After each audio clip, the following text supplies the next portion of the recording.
नमो भगवते वासुदेवाय। आप सभी पर श्री हरि विष्णु और माता लक्ष्मी की कृपा बनी रहे। वैशाख मास के शुक्ल पक्ष की एकादशी को मोहिनी एकादशी कहते हैं। एकादशी तिथि माह में 2 बार आती है, एक कृष्ण पक्ष में और एक शुक्ल पक्ष में। वैशाख मास के शुक्ल पक्ष की एकादशी को मोहिनी एकादशी का व्रत रखते हैं, जो कि इस साल 19 मई रविवार को रखा जाएगा। इस व्रत के दिन भगवान विष्णु और माता लक्ष्मी की पूजा की जाती है। ऐसी मान्यता है कि जो भी भक्त पूरे विधि विधान के साथ पूजा आराधना करते हैं, भगवान विष्णु उनकी हर मनोकामना पूर्ण करते हैं। एकादशी का महत्व। धार्मिक मान्यताओं के मुताबिक समुद्र मंथन के बाद जब देव दानवों में अमृत से भरा कलश पाने के लिए विवाद हो गया, तब वैशाख शुक्ल पक्ष की एकादशी को भगवान विष्णु ने मोहिनी नामक स्त्री का रूप धारण किया और मोहिनी रूप में भगवान विष्णु ने दानवों को मोहित कर लिया और उनसे अमृत भरा कलश लेकर देवताओं के हवाले कर दिया था, जिसे पीकर सभी देवता अमर हो गए। कहते हैं तभी से वैशाख शुक्ल पक्ष की एकादशी को मोहिनी एकादशी के नाम से जाना जाने लगा। मोहिनी एकादशी का शुभ मुहूर्त। वैशाख मास की एकादशी तिथि 18 मई 2024 को सुबह 11:23 पर शुरू होगी।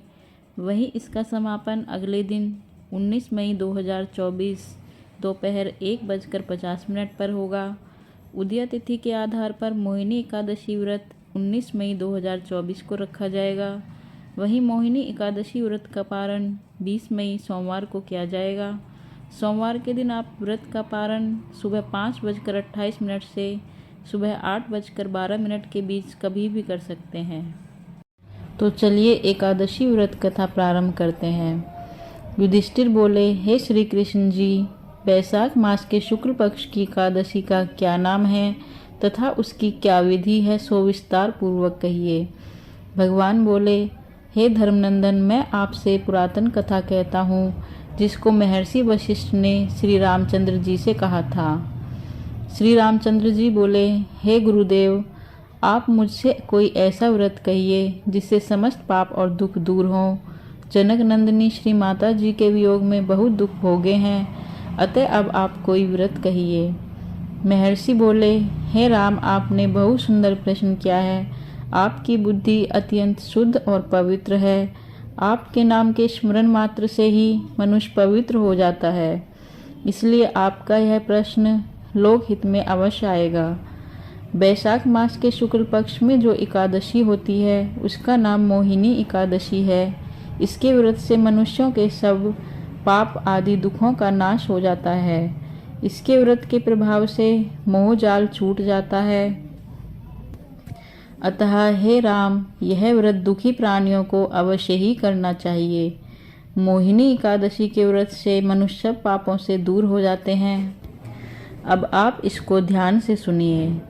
सरस्वती नदी के किनारे एक भद्रावती नाम की नगरी है। उसमें सोमवंशीय धृतमान नाम का एक राजा राज्य करता था। उसी नगरी में एक धन्यधान्य था। वह अत्यंत धर्मात्मा व विष्णु भक्त था। उसके नगर में अनेकों भोजनालय, प्याऊ, कुएं, तालाब, धर्मशाला आदि बनवाए। उसने सड़कों के किनारे आम, जामुन, नीम आदि वृक्ष लगवाए। उस वैश्य के 5 पुत्र थे। उसके सबसे बड़े पुत्र अत्यंत पापी एवं वैश्याओं एवं गुंडों की संगति करता था। वह दूसरों की स्त्रियों से भोग विलास करता तथा महानीच था। देवता पितृ आदि को नहीं मानता था और धन को बुरे व्यंजनों में खर्च करता था।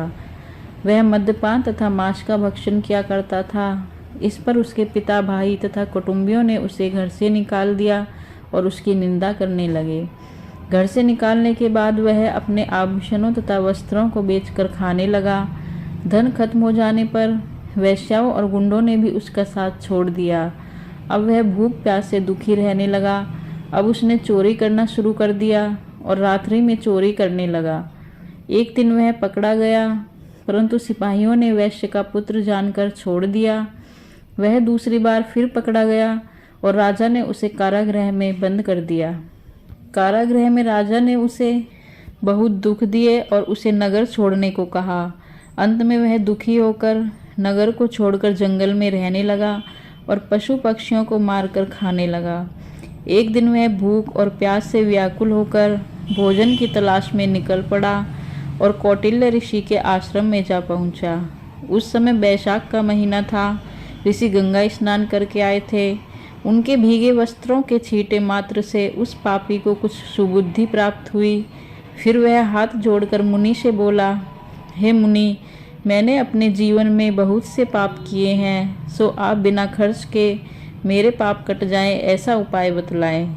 तब ऋषि बोले, तू बैसाख मास के शुक्ल पक्ष की एकादशी का व्रत कर। उस एकादशी का नाम मोहिनी है। इस व्रत को करने से तेरे समस्त पाप नष्ट हो जाएंगे। मुनि की बात सुनकर वह बहुत प्रसन्न हुआ और विधिनुसार उसने मोहिनी एकादशी का व्रत किया।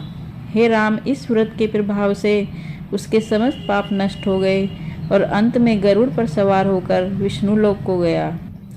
इस व्रत से मोह आदि भी नष्ट हो जाते हैं और संसार में इस व्रत से श्रेष्ठ अन्य कोई व्रत नहीं है।